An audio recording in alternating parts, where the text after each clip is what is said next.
Jakarta is one of the largest cities on Earth. More than 10 million people live within its borders.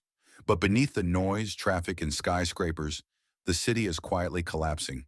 Not metaphorically, physically. Parts of Jakarta are sinking faster than almost any major city in the world.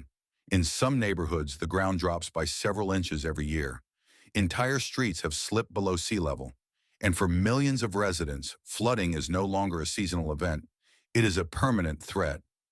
Jakarta was built on swampy land near the coast. As the city expanded, natural drainage systems were destroyed. Mangroves were removed. Rivers were redirected. Concrete replaced soil. But the most dangerous problem lies underground. Nearly half of Jakarta's population relies on groundwater wells.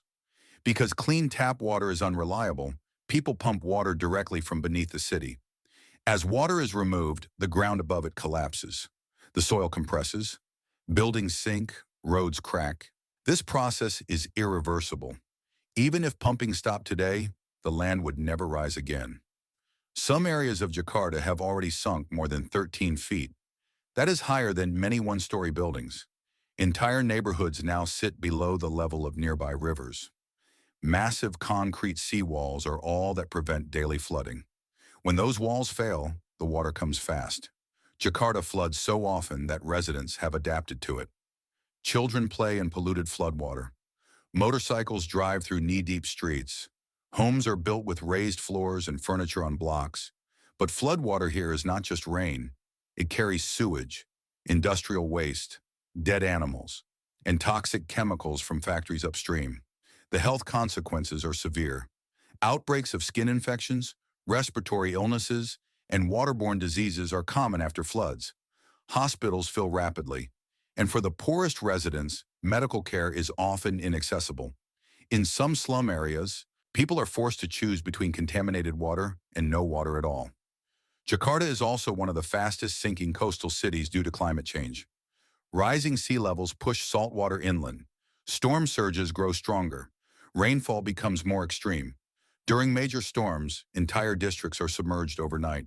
Cars disappear, homes collapse, and families are displaced with little warning. The government has attempted massive solutions: seawalls, flood canals, drainage tunnels. But these projects are expensive, slow, and often unfinished. Some flood control systems have failed before they were even completed. In 2019, Indonesia made a shocking announcement. The capital city would be moved. Jakarta was no longer considered sustainable. A new capital would be built on a different island, far from rising seas and sinking ground. But Jakarta itself was not abandoned. Millions of people remain, and for them, daily life continues in a city that experts believe could be partially underwater within decades. Perhaps the most disturbing part is not what is happening now. It is what will happen slowly, year by year, inches at a time. There will be no single moment when Jakarta disappears, just neighborhoods that flood more often, roads that sink lower, and families who are forced to leave quietly. Jakarta is not a future warning. It is a present reality, a modern megacity slowly being reclaimed by the land it was built upon, and it may only be the first. Faced with an uncertain future, some residents are finding hope in innovation. Community groups are gathering, discussing how to adapt creatively to their changing environment. They speak of floating farms, raised walkways, and possibilities that could sustain them if Jakarta changes beyond recognition. Listen to their voices: an elderly woman recalling her childhood when the floods were rare, her voice a mix of nostalgia and determination. "We have lived with water always," one young man says, "but now we must learn to live over it." The children of Jakarta, with their colorful pencils and innocent eyes, imagine a city where homes float gently on water and trees rise from the rooftops.